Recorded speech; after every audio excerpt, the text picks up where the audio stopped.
এই মজাদার বাইন মাছ বোনার জন্য আমি প্রথমে নিয়ে নিব হলুদ, ভালোভাবে মাখিয়ে নিব।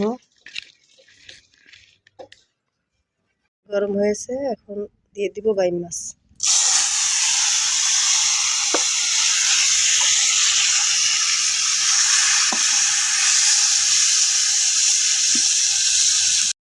ভাজা হয়ে এসছে, এখন নামিয়ে নেব। হয়ে এসছে, এখন দিয়ে দেবো কেটে রাখা পেঁয়াজ। পেঁয়াজ মরিচ ভাজা হয়ে গেছে, এবার দিয়ে দেবো বেটে রাখা মশলা। রসুন বাটা, আদা বাটা বাটা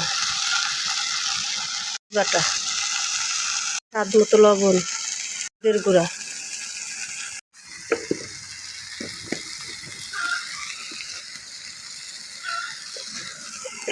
এবার ভালোভাবে কষিয়ে নেব।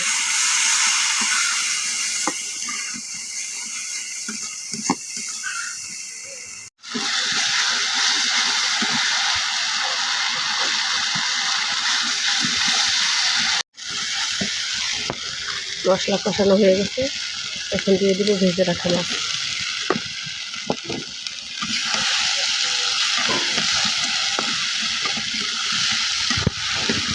মাছ কষানো হয়ে গেছে, এবার দিয়ে দেবো পরিমাণ মতো ঝোল।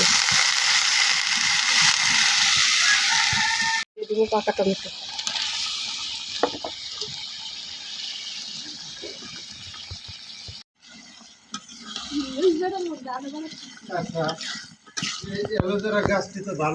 দিয়ে দিব ধনিয়া পাতা কুচি।